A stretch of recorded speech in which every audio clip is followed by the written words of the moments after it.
ইরানে প্রেসিডেন্ট ট্রাম্পের ব্যাপক পরিসরের সামরিক পদক্ষেপের নির্দেশনা ঘিরে অঞ্চল জুড়ে নতুন করে বড় সংঘাতের আশঙ্কা দেখা দিয়েছে। সিবিএস নিউজের তথ্যমতে ইরানের বিদ্যুৎ ও জ্বালানি অবকাঠামোগুলো লক্ষ্য করে এই হামলার পরিকল্পনা করা হয়েছে। শনিবার ওয়াশিংটনের বরাতে বিভিন্ন প্রতিবেদনে বলা হয়, বৈশ্বিক বাজারে অর্থনৈতিক প্রভাব সীমিত রাখতে সোমবারের মধ্যে এই অভিযান শেষ করার আলোচনা হলেও চূড়ান্ত সিদ্ধান্ত এখনও মেলেনি। CNN ও ABC নিউজ জানায়, হামলায় ইসরায়েলের সরাসরি অংশগ্রহণ থাকবে কিনা তা এখনও স্পষ্ট নয়।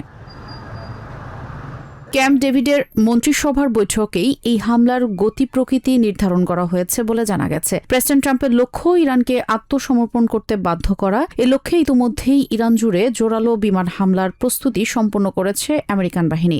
Iran is doing very poorly. Just in case you read incorrect stories, they're doing very, very poorly. They're having a hard time. এদিকে শুক্রবার রাতে ইরানে ইউএস হামলার খবর না এলেও মধ্যপ্রাচ্য জুড়ে আমেরিকান স্বার্থে পাল্টা আঘাত অব্যাহত রেখেছে IRGC।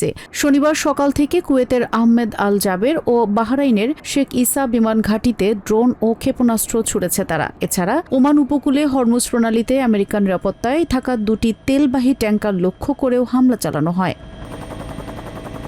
কুয়েত বাহিনী বেশ কিছু ড্রোন ভূপাতিত করার কথা জানালেও ইরানে সামরিক বাহিনীর অভিযোগ, আমেরিকাই এই অঞ্চলে উত্তেজনা বাড়িয়েছে। তাই আঞ্চলিক দেশগুলোকে ওয়াশিংটনের সঙ্গে সহযোগিতা না করার হুঁশিয়ারি দিয়েছে তারা।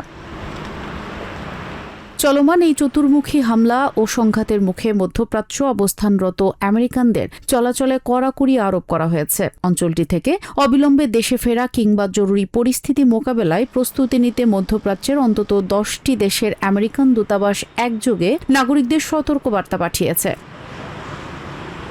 Reshma Ahmed, TVN 24 news desk.